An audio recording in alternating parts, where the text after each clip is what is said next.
Howdy, Bubba Bush, head coach, Brazos Valley Mixed Martial Arts and Fitness. Here with our general manager, Bob. How are you doing, Bob? I'm great. How are you? Good to see you every day. And tell us a little about yourself. Introduce yourself, everything. 53 years old, 4 kids and a wife, full-time at Brazos Valley MMA as the general manager.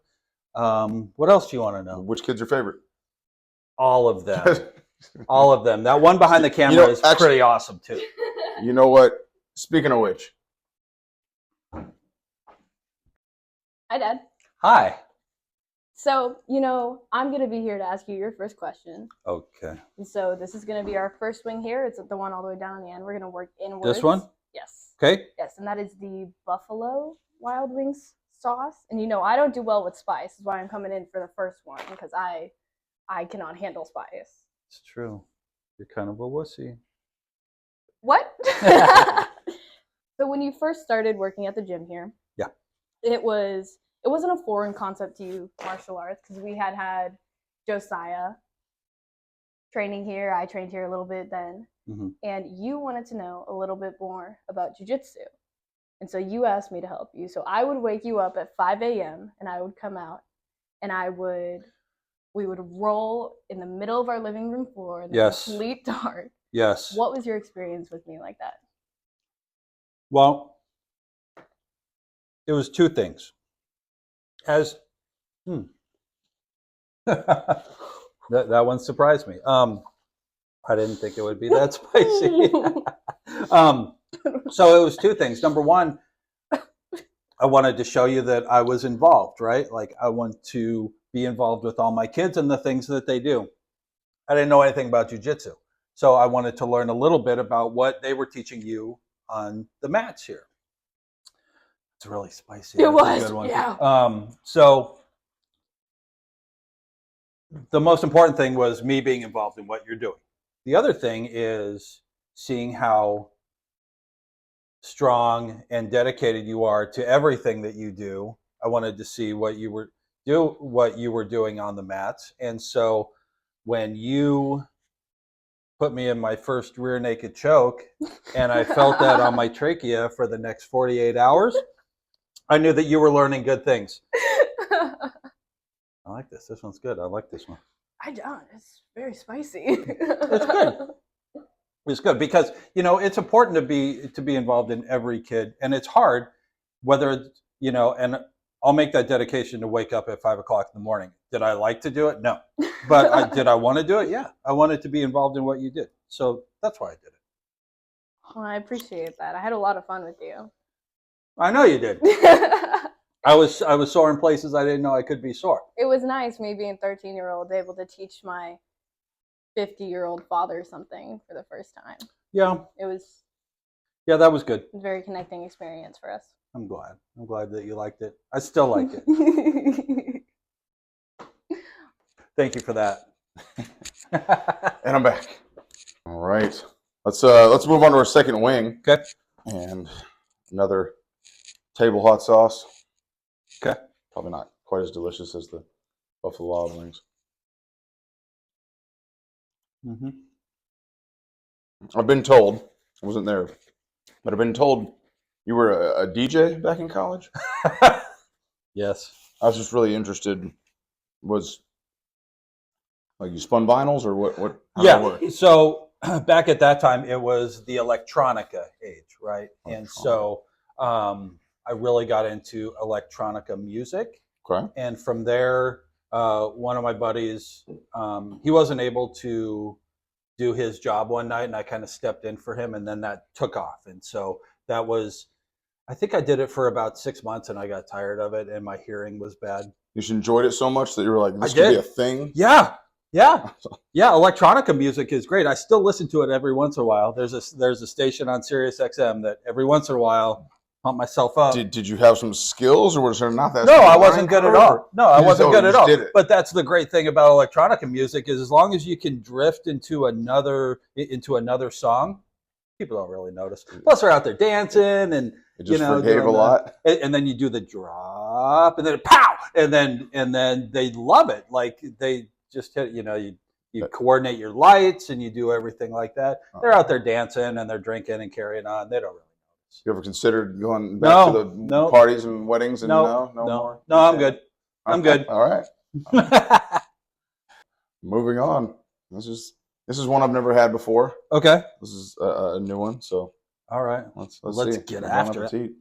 A little more serious question, Mm-hmm. but I know you've had a pretty impressive career as a SWAT medic and then as a paramedic supervisor, overseeing multiple EMS crews. What are some of the craziest things that you've experienced firsthand in your life that you've seen and been through? You share some of that with us? This one's pretty good. Yeah. I like this one. So the one that always comes to mind, I've been asked that many times. And there's a lot of stuff that I can't talk about still, but one of the greatest things had nothing to do with being a SWAT paramedic, had nothing to do with supervising other people, being in charge of big scenes.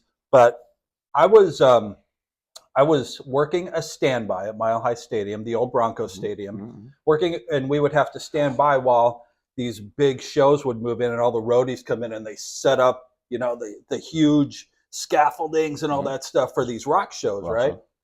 I'm not going to tell you who the band is because they were involved a little bit.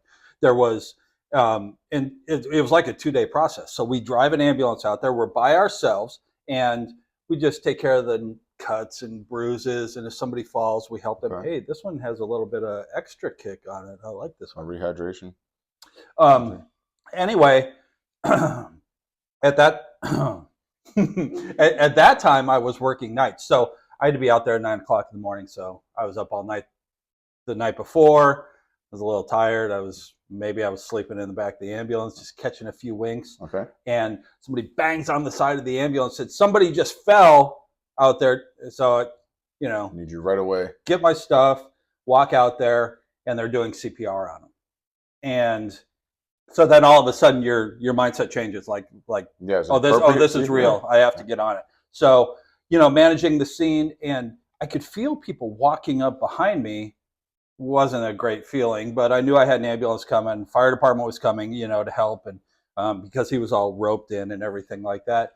And somebody taps me on the shoulder as I'm doing my job, and they say, "Hey, is that guy okay?" And my first instinct is, "No." I don't know. What do you think? No, that we're doing CPR and the guy stopped breathing, right? And it turned out it was the band members from the major band that was playing, and I recognized him, and I'm like, no, sir, he's not okay. And they're like, well, if there's anything you need us to do, I'm like, okay, yeah, just stand right there. Yeah. But it was the coolest feeling. And so what happened was he was electrocuted at heights, and then he came down. Phil. And and it went from cuts and bruises to this really serious thing. But I also got to meet a really cool rock band, which I love too. Did you make it? Oh. No, he didn't make it. That's tough. That's a tough one. But that was it. That's my funnest, I guess, if you consider it fun. That's one of my most interesting stories. Yep. Seeing the bright side. Yeah. Yeah. All right, let's go to the last one here. Are we sure we want to do this last one? No, you're not sure. Okay. Just maybe. Don't rub your eyes. That's dangerous. There we go. It's careful. Are you all right? Yeah, I'm good. I'm good. All right. All right. A little more kick. Here we go. There you go. Oh, this one has a totally different flavor profile. It's a bad flavor profile. Is that? Can we agree on that? Did I take too much of a bite? Yes, I did. Woo! Well, that's a good one. That's a good one. You're a foodie. I am. Went to culinary school. Went to culinary school. Yep, about 15 years ago. If you were teaching a TV show or teaching a class on it, I was to come to your class. Say the class is short, 10 minutes long, 20 minutes long. Okay. What's the one thing you could teach me or would teach me that would make the biggest difference in my life in the kitchen? That's a good. Or on the grill. That's a good question. The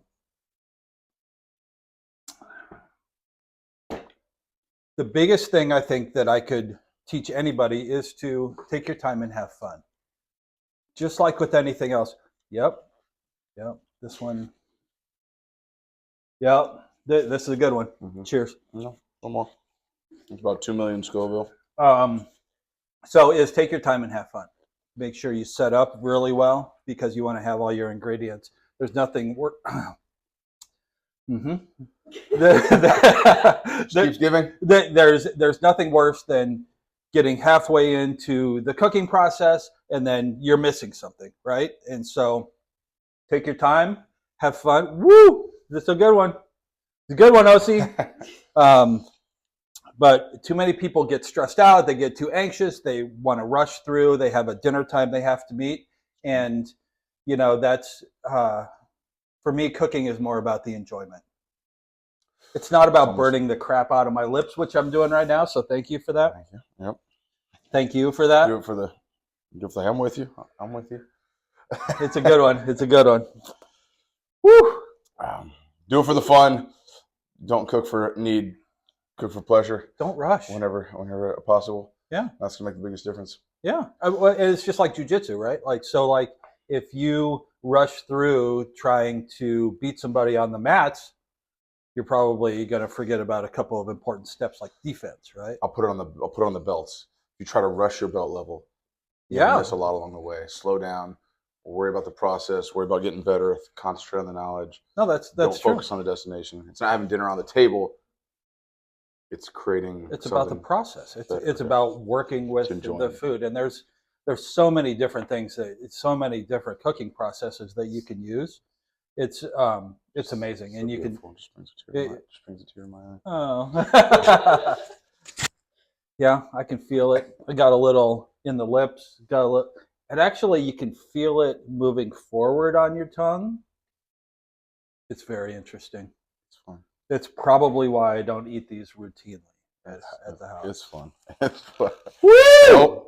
Well, thank you for eating those with me and sharing some stories. Thanks for having me. And for running the gym well. Oh, thank you. Thank you. Thank you. I love it. Os.